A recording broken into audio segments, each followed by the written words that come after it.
Senhor presidente, senhoras e senhores senadores.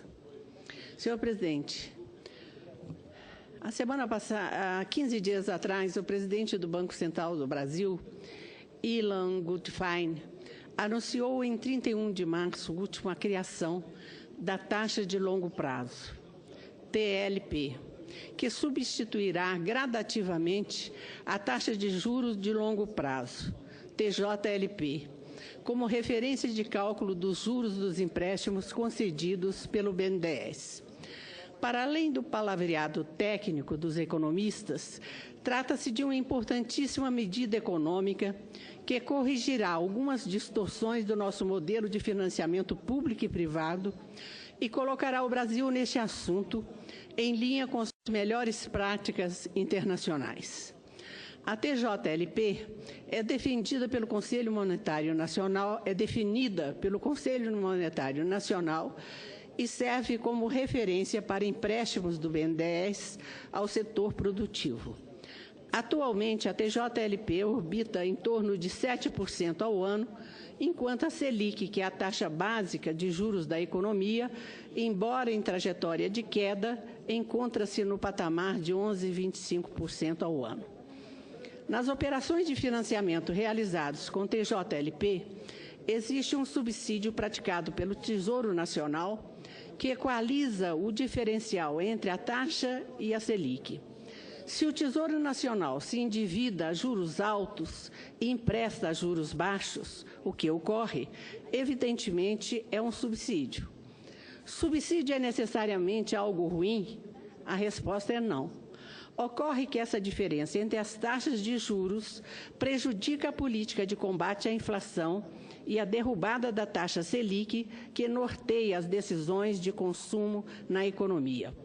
A explicação reside no fato de a formação da TJLP não ocorrer segundo as condições de oferta e demanda por empréstimos.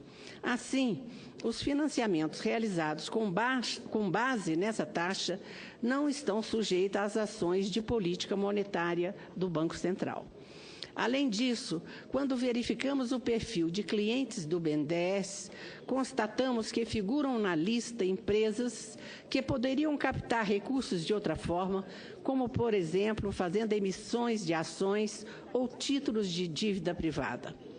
Entendo não existir qualquer problema na concessão de crédito a grandes empresas com equalização de juros pelo Tesouro Nacional. Há muito tempo, o BNDES representa a única fonte de recursos de longo prazo para o setor produtivo nacional e sua substituição por fontes alternativas de captação pelas empresas não poderá ser feita da noite para o dia. A distorção aparece quando somente alguns agentes econômicos conseguem captar recursos à taxa de juros módicas, enquanto uma maioria precisa recorrer ao crédito livre ofertado pelos bancos comerciais, ainda que em modalidade como as de consignação em folha. A diferença entre taxas de juros de mercado e as taxas com alguma parcela de subsídio embutida é paga por quem financia o governo, isto é, a massa de contribuintes que honram pontualmente os seus tributos. Na maioria das vezes, os cidadãos não têm consciência de que financiam essa distorção no mercado de crédito. A mudança anunciada pelo Banco Central fará que, daqui a alguns anos, desapareça a diferença nos níveis entre as taxas de juros de longo prazo e a Selic, com a Selic representando uma taxa básica a orientar tanto as decisões de investimento quanto as de consumo da economia. Não haverá qualquer movimento abrupto. O prazo de convergência da TJLP para a TLP será de 5 anos e o início do processo começará em 2018. O estoque de contratos existentes que foram firmados de acordo com as regras atuais permanecerá indexado pela TJLP. O Banco Central continuará divulgando os valores da TJLP antiga nos próximos 20 anos, de forma a atualizar os contratos anteriores de acordo com a sistemática em que foram assinados. Ao fim de longo processo de transição, entretanto, muitas mudanças benéficas serão percebidas pelo mercado e pelos cidadãos. A primeira consiste no aumento da potência da política monetária. Isto é, o trabalho do Banco Central no combate à inflação será facilitado.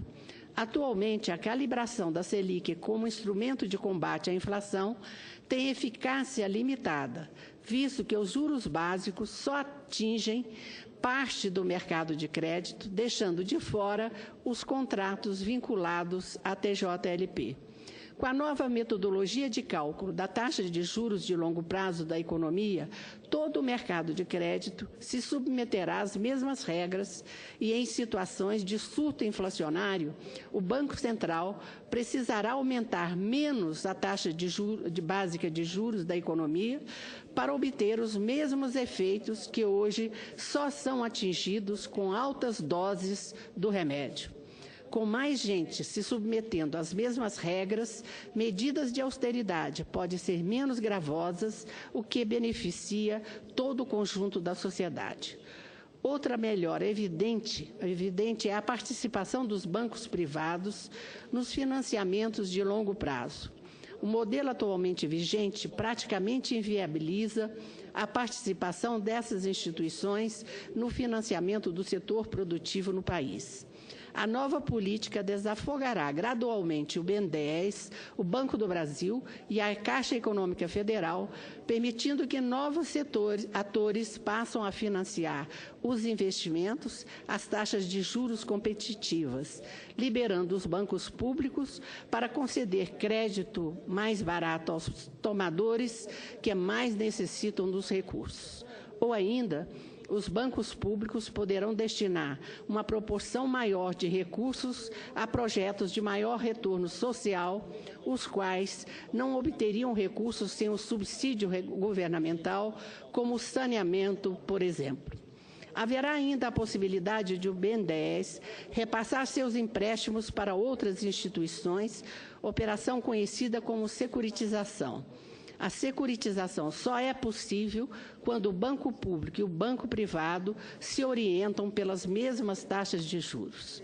Ao longo do tempo, os efeitos dessa nova metodologia de cálculo da taxa de juros de longo prazo produzirão uma melhora na alocação de recursos na economia, o que, por sua vez, tenderá a proporcionar uma elevação da participação do investimento no PIB e facilitação do trabalho do Banco Central no controle da inflação.